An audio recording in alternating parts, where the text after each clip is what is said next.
Back in the day, in the 90s, 61st Street, a little bit more farther west, was notorious for the violence and the gentrification.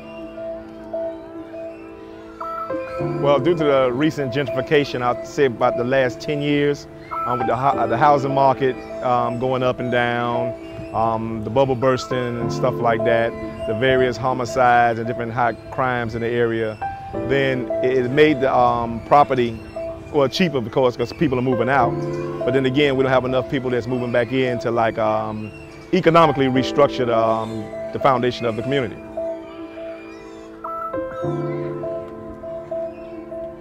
This is a classic example of what when I said earlier about Liberty City having rich history, but even richer possibilities.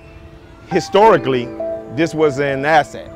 Historically, it was founded on an asset because that means somebody was able to afford to build a duplex to earn income or extra income for their family and leave it out for generations.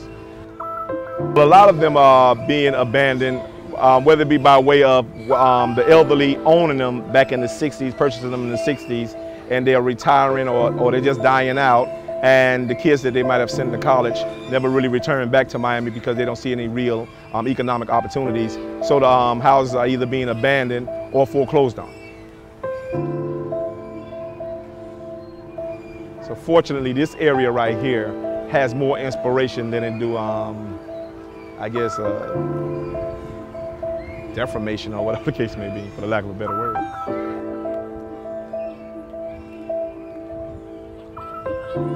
Church of the Open Door is another historical church, particularly for this area in Liberty City. Church of the Open Door actually housed a charter school for underprivileged youth and troubled youth, and they've been doing a good job, as a matter of fact, a great job in making sure that those kids get better prepared for college and graduation.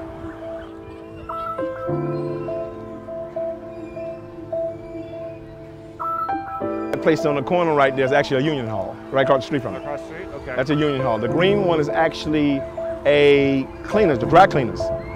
And it was, oh wow, it was open for a long time, but then after a while the deterioration set in and started to contaminate, you know, started to be a threat to the contamination of the water system, so it closed it down.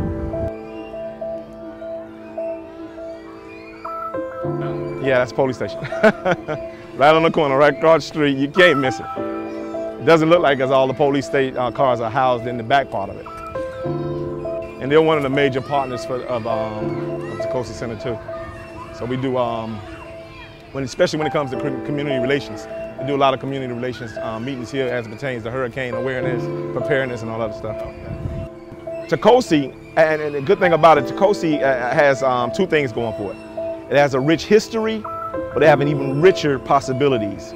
And what I mean by that is Tacosi right now is probably one of the major centers, one of the last centers, original African-American centers, in the community that has actually bridged together different religions, generations, races, to actually come together and make a collective impact as far as progress in the community. Because you got to remember, one community, even though we may have little Havana to the west and south of us, and we have little Haiti to the east of us, and then we have a more Caucasian area that's even a little further more east of little Haiti, then you're still your neighbors. So there's no community that's actually isolated unto itself that's unaccessible. So to make one better makes them all better.